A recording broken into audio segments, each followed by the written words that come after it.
dirubah begitu ya, jadi ekstremitas atas, bawah, punggung, baru nanti terakhir genitalia. genitalia. Nah untuk alatnya ya yang dibawa alatnya juga sama, hanya alat yang digunakan untuk pemeriksaan bagian dari ekstremitas atas, bawah, punggung sama genitalia ya. Jadi di sini ada refleks hammer ya, kemudian sarung tangannya 2 buah, alas perlak. Nanti ini untuk saat pemeriksaan area genitalia kita pasang alas perlak ya.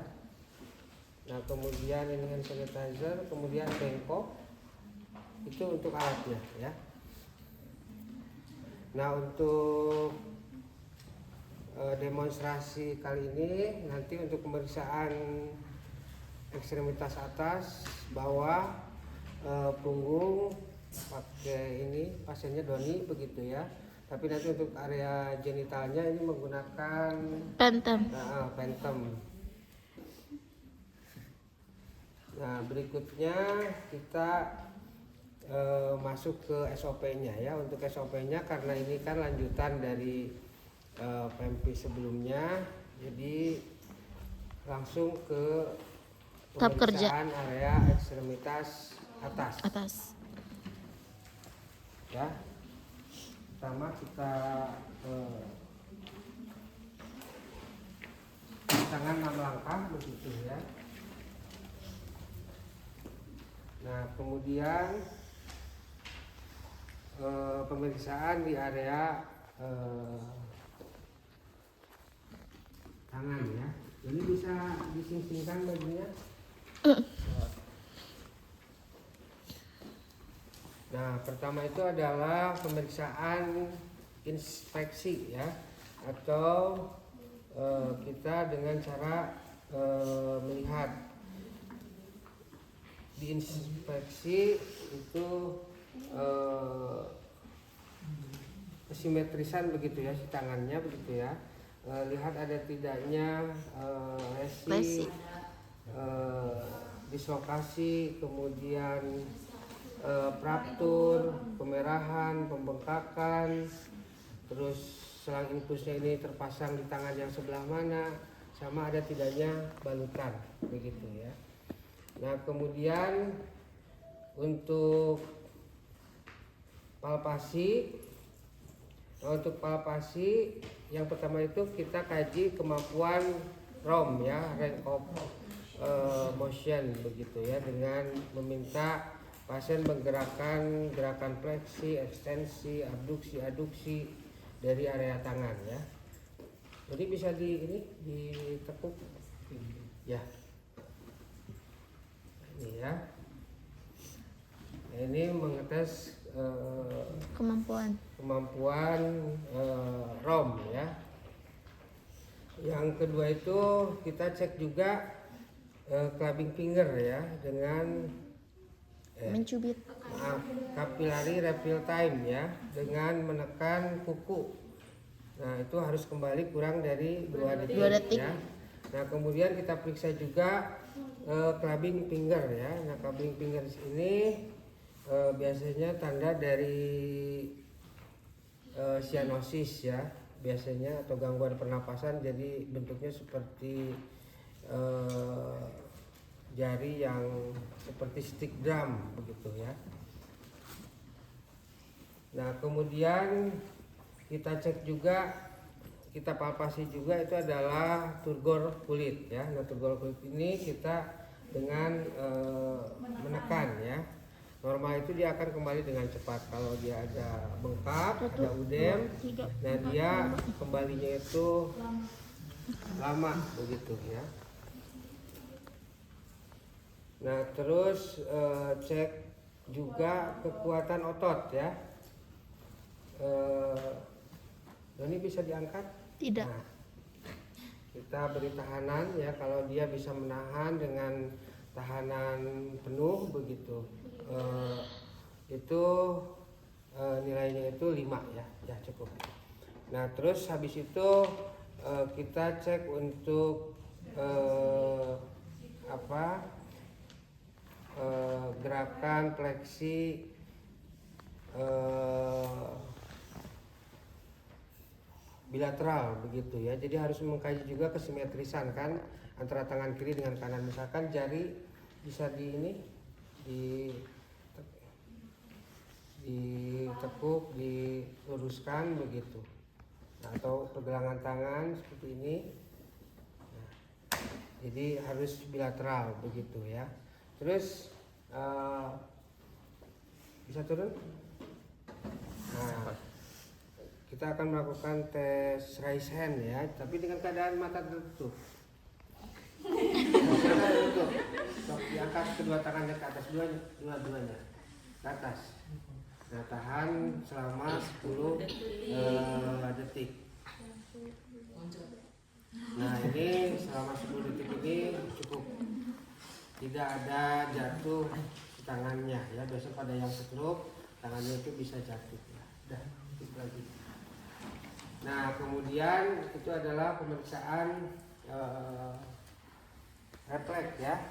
Nah, untuk refleks ini di tangan ini ada 3 ya. Ada refleks biceps ya. Jadi kalau biceps di sini nih. Nah, ini biceps. Kemudian kalau triceps. Nah, ini di sini ya. Nah, kemudian brachioradialis begitu ya di sini ya. Nah, jadi untuk bicep di sini. Nah, kemudian kalau triceps di sini. Nah, kemudian brachioradialis di sini. Nah, itu untuk pemeriksaan di tangan ya. Nah, berikutnya pemeriksaan di ekstremitas bawah di kaki. Pertama kita inspeksi dulu ya. Itu dibuka. Di kanannya disingkirkan. Terus kaos kakinya dibuka. Nah, pertama kita inspeksi warna kulit ya, warna kulit kaki, distribusi rambut, ada tidaknya kemerahan atau pembengkakan ya. Nah, yang paling sering ini biasanya di area kaki ini ada pembengkakan biasanya ya, ada udem pada pasien gagal jantung biasanya atau gagal ginjal, pasti di sininya bengkak baru begitu ya. Jadi kita inspeksi dari pembengkakan, terus ada nyeri tidak, Doni di sini? Ada. Terus ada dilihat juga di area sendi, biasanya kalau yang asam urat bararuh begitu ya, inflamasi. Nah, biasanya dia ada di area sendi begitu ya. Lalu lihat juga di area telapak kakinya ya. Nah, di area telapak kaki, nah itu biasanya ada luka, biasanya itu di area tumitnya ya. Atau ya memang kalau pasien baru datang biasanya kotor kakinya, tapi kalau yang sudah lama dirawat biasanya bersih begitu kakinya begitu ya. Nah, itu untuk inspeksi. Nah, berikutnya untuk palpasi kita gunakan sarung tangan ya. Nah, kita cuci tangan dulu 6 langkah begitu ya. Nah, kemudian kita pakai sarung tangan.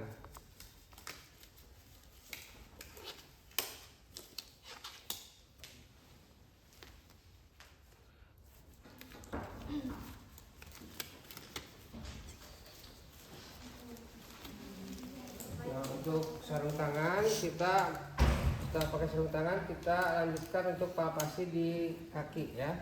Nah, untuk palpasi di kaki ini pertama kita kaji romnya begitu ya. Jadi romnya ya kita gerakan, bisa digerakkan ini? Bisa. Turun lagi, ditekuk, ya, dua-duanya harus simetris begitu ya. Nah, setelah palpasi rom, berikutnya thoracic ovation, kita palpasi nih arteri popliteal ya di sini. Di belakang tumit, nah Anda raba di sini ada denyutan arteri popliteal ya. sini di belakang tumit ya. Nah itu selama dilihat dari kekuatannya itu normalnya itu adalah plus 2 ya. Lalu juga Anda palpasi, rasakan ini kehangatannya ya, suhu permukaan kulitnya ya. Kemudian turgor ya. Nah turgornya juga sama, ini ceknya. Nah ditekan, ya harus kembali dengan cepat ya. Nah terus CRT. Nah CRT kita cek, si kukunya ditekan, dia harus kembali kurang dari 2 detik ya. Ini juga sama, dia ditekan untuk CRT-nya ya. Nah habis itu kita tes kekuatan dari otot kaki ya. Nah ini diataskan dulu ya. Nah terus kita tekan, dia bisa menekan dengan kekuatan penuh, itu nilainya adalah plus 5. Dah cukup. Lalu pemeriksaan refleks ya. Untuk refleks ini yang pertama itu ada refleks jangan di depannya, nanti kalau ini dia ketendang ya. Ya di sini ya. Nah ini refleks patella ya, sama bilateral juga ya. Kemudian habis itu refleks Achilles ya, tendon Achilles ya. Nah ini tendon Achilles ini di sini nih, di area belakang ini, di area tendon Achilles ya. Nah di sini ya. Nah lalu Babinski ya. Nah kalau Babinski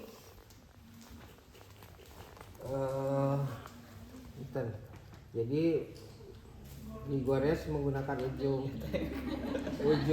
refleks hammer yang membentuk huruf angka 7. Nah itu ya.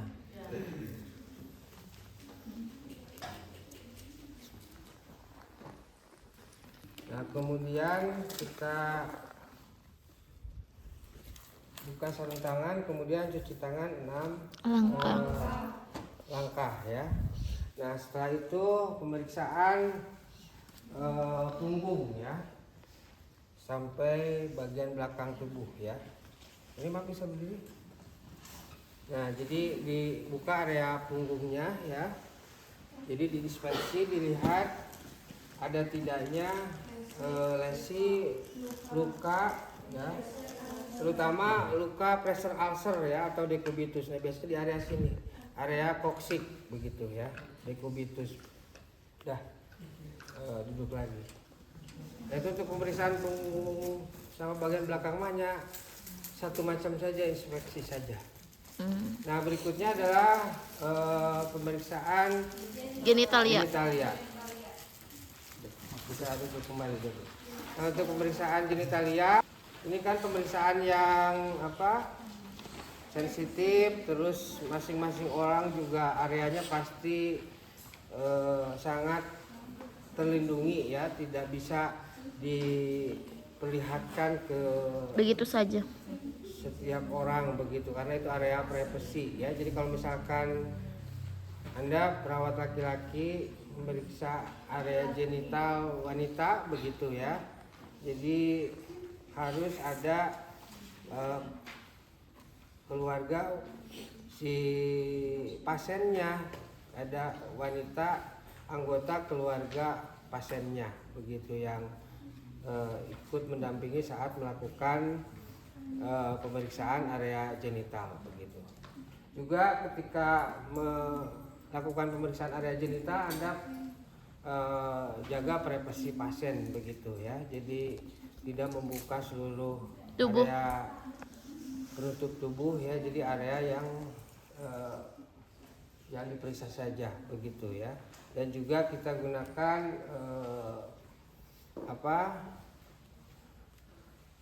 gunakan juga selimut begitu ya. Jadi untuk menutup bagian yang tidak diperiksa.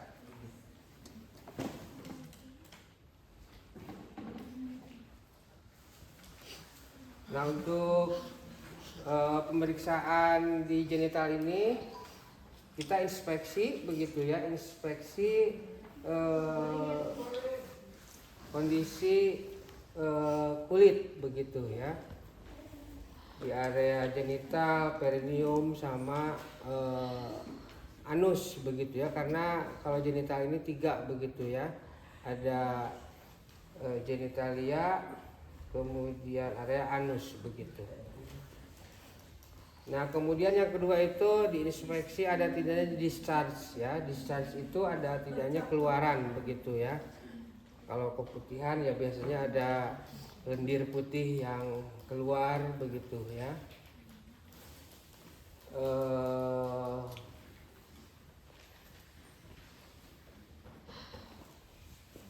Kemudian ada tidaknya pendarahan begitu ya. Nah kalau pendarahan pada wanita itu kan ada pendarahan rutin begitu, bedakan dengan pendarahan yang patologis begitu ya. Kalau menstruasinya Anda tanya gimana menstruasinya, lancar atau tidak ya. Nah kemudian ada tidaknya hemoroid ya atau ambeien ya. Nah biasanya ada di area di sekitar lubang anus. Kalau yang eksternal begitu terlihat ada bengkak begitu ya. Nah kita untuk memeriksa area genital ini juga kita gunakan sarung tangan ya, kita cuci tangan 6 langkah. Nah kemudian kita pakai handscoon lagi ya.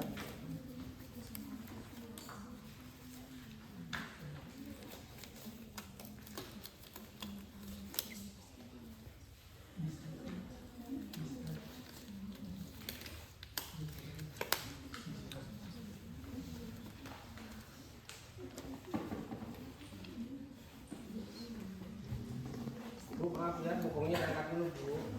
Nah, jadi Anda tadi untuk pemeriksaan di genitalia itu yang pertama itu tadi ada inspeksi kan, inspeksi kondisi kulit ya, kemudian discharge, kemudian pendarahan sama hemoroid. Nah berikutnya kita palpasi ya.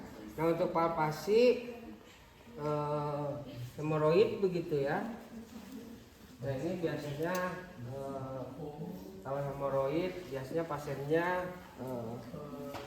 posisi ini begitu ya. Miring. Kalau menyamping ke apa? Sims ya. Atau nanti Anda periksanya itu biar dari posisi dorsal recumbens dulu begitu, baru nanti terakhir untuk posisi sim begitu ya. Jadi tidak rubah-rubah posisi terlalu banyak. Boleh nanti pemeriksaan si hemoroidnya taruh di paling akhir begitu ya. Jadi pemeriksaan di area genital dulu ya, yaitu palpasi KGB ya, kelenjar getah bening begitu. Nah Kelenjar getah bening di KGB. area kaki ini ada di area selangkangan di sini ya. Nah ini KGB inguinal namanya. Kita raba ada tidaknya pembengkakan. Nah di sini KGB kelenjar getah bening inguinal. Terus juga kita periksa si nadi femoralis. Nah nadi femoralis di sini ada di samping sini ya. Nadi femoralis ada di area selangkangan. Ini juga yang tempat biasanya ketika mengambil sampel darah arteri, biasanya di sini di area selangkangan. Nah itu namanya nadi femoralis ya. Nah setelah itu kita juga dicek inguinal begitu ya. Nah kalau inguinal ini biasanya pada kondisi hernia inguinalis. Nah jadi ada celah ya di area sekitar tulang kemaluan itu yang dia pada orang itu ada yang lemah begitu si celahnya itu. Jadi si usus dari perut itu bisa turun ke dalam skrotum begitu, atau itu dinamakan dengan hernia inguinalis. Nah ini tampilannya biasanya ya si skrotumnya jadi membesar, menggayot begitu ya. Ya membesar begitu, Menggayot begitu. turun bro. Nah burut begitu, betul luar biasa. Biasanya pada orang yang kerjanya itu ngangkat-ngangkat berat begitu ya, kuli panggul begitu ya. Nah, atau juga bisa juga pada orang yang susah kencing kayak prostat, dia kan banyak nahan ngeden begitu. Pokoknya yang banyak ngeden gitu ya. Nah, ini bisa dampaknya itu turun bro begitu ya. Kan kalau ngangkat yang berat gitu kan itu ada ngeden. Yang susah kencing juga biasanya jadi hernia inguinalis begitu. Nah di sini dipalpasi di bawah ini ke atas begitu. Kalau misalkan harusnya kan isinya cuma testis doang. Nah kalau di sini ada selain isi testis Cairan. 2 biji, ada usus. Oh, ada usus. Usus turun ke sini, nah berarti itu adalah hernia inguinalis. Nah terakhir itu adalah rektum ya. Gimana caranya palpasi rektum? Kelompok kemarin yang presentasi kan sudah. Cara palpasinya gimana caranya? Kalau rektum Dipegang. jadi dicolok dubur begitu ya. Dicolok duburnya guys. Berarti posisinya posisi sim begitu ya, menyamping. Nah posisi menyamping, terus bagian luarnya tadi kaji ada hemoroid ada tidaknya. Nah kemudian kalau palpasi rektum ya kita namanya itu DRE kan, digital rectal examination. Kan udah kemarin waktu presentasi DRE digital rectal examination. Jadi Anda masukin jari begitu yang dikasih pelumas ke dalam rektum ya. Kemudian di situ nanti Anda raba ukuran dari prostat ya. Jadi kalau prostatnya membesar itu keraba saat melakukan DRE itu, digital rectal examination.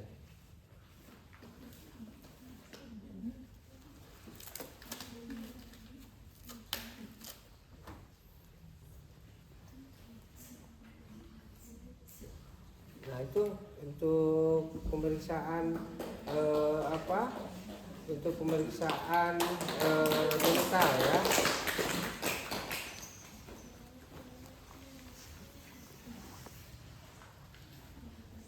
Nah kita bereskan alat ya. Baru posisi pasti ya. Atur kembali posisi yang nyaman pasien, pakai lagi pakaian pasien ya. Terus Ibu untuk pemeriksaannya sudah selesai. Jadi dari hasil pemeriksaan fisiknya tidak ditemukan adanya kelainan di bagian tubuh Ibu. Ibu sekarang bisa istirahat kembali. Saya izin pamit Ibu ya. Nah kemudian kita bereskan alat begitu ya. Buka sarung tangan, kemudian cuci tangan. Lalu dokumentasikan bagaimana hasil pemeriksaan respon pasien. Selesai.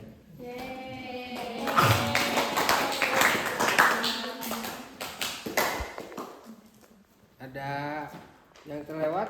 Yang dari nomor 2? Sesuai. Nah kalau sesuai, saya demonstrasinya sudah, tinggal Anda sekarang yang mencoba latihan. Baik Pak. Silakan siapa dulu yang mau demonstrasi?